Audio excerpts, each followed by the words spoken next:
ปัจจุบันพยาธิไข้เลือดออกกำลังเป็นปัญหาให้แก่เวียกงานสาธารณสุขในประเทศของพวกเฮาเนื่องจากมันเป็นพยาธิทิมซ่อนโดยเฉพาะแม่นบรรดาประเทศที่อยู่ในเขตอากาศร้อนสุ่มจากข้อมูลการติดตามเฝ้าระวังของศูนย์ระบาดวิทยาเห็นว่าอาทิตย์ที่36มีการระบาดในระดับชาติในระยะผ่านมา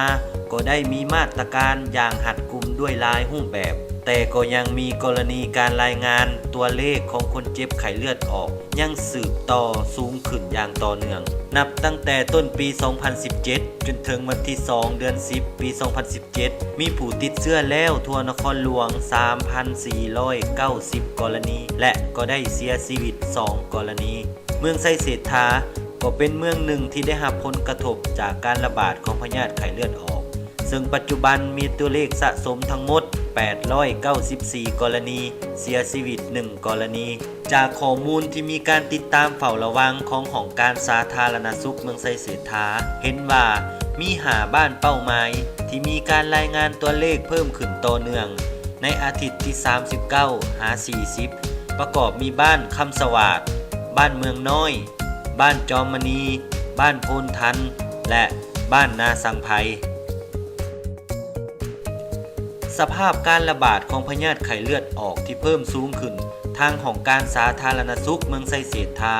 ภายใต้การชี้นำของท่านดร.คันธราชพิลาพันเดชกรรมการพรรคเมืองหัวหน้าของการสาธารณสุขเมืองไซเศรษฐาก็บ่ได้นิ่งนอนใจเพื่อตอบโต้กับการเพิ่มขึ้นของพยาธิดังกล่าวจึงได้ขอทิศชี้นำจากขันเทิงสายตั้งขึ้นกับแผนกสาธารณสุขนครหลวงเวียงจันทร์สายควงขึ้นกับองค์การปกครองเมืองไซเศรษฐาโดยปฏิบัติตามทิศชี้นำของขันเทิงของการสาธารณสุขเมืองไซเศรษฐา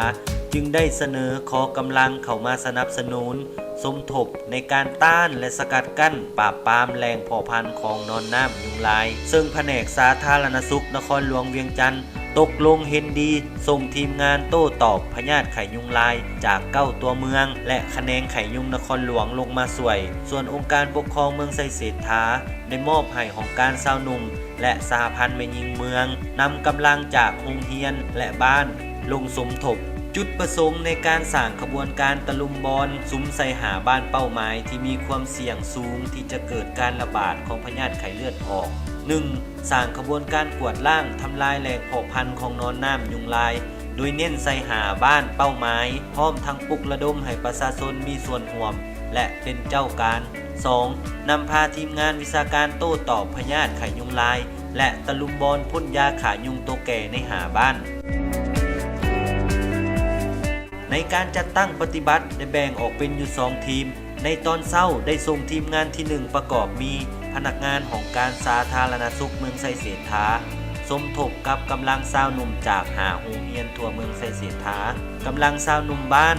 กำลังจากสหพันธ์แม่หญิงองค์การจัดตั้งบ้านและสมาชิกภายในบ้านลุงทำลายแหล่งเพาะพันธุ์ของนอนน้ำยุงลายพร้อมทั้งให้สุขศึกษากับทีตอนแรงได้ส่งทีมงานที่2ประกอบมีทีมงานโต้ตอบพ่นยาขายุงตัวแก่จากเมืองไซเศรษฐาสมทบของการสาธารณสุข9ตัวเมืองและแขนงไข้ยุงนครหลวงลงพ่นยาขายุงตัวแก่พร้อมทั้งมีการโฆษณาเคลื่อนที่จากการปฏิบัติเวียกงานในครั้งนี้เห็นว่าหลายภาคส่วนได้เอาใจใส่ต่อหน้าที่เวียกงานที่ถูกมอบหมายซึ่งมันได้แสดงออกจากการที่องค์การจัดตั้งบ้านองค์การชาวหนุ่มองค์การสาธารณสุข9ตัวเมืองรวมถึงแผนกสาธารณสุขนครหลวงเวียงจันทร์ได้สละเวลาพร้อมทั้งซุมเหือแหงกายใจเข้ามาช่วยในการทำลายแหล่งเพาะพันธุ์ของนอนน้ำยุงลายในครั้งนี้ในนามตั้งหน้าเมืองไซเศรษฐาขอจารึกความหู้บุญคุณทุกภาคส่วนที่ได้สละเวลาเหือแหงกายใจเข้ามาช่วยในการสร้างขบวนการครั้งนี้ขออวยพรไซอันประเสริฐจงปกปักรักษาทุกท่านให้มีสุขภาพแข็งแรงไปตราบนานแสนนานด้วยความหู้บุญคุณจากของการสาธารณสุขเมืองไซเศรษฐาอยู่ในบอกให้มันมีน้ำอ่างน้ำขังถ้าน้ำอ่างน้ำขังเลยคือมันอยู่ตัวนึงนี่มันแม่น้ำตัวนึงมันสามารถอยู่นี้ต้องทำลายเลยนุ่งได้สมองนุ่งใหญ่ก็มีใส่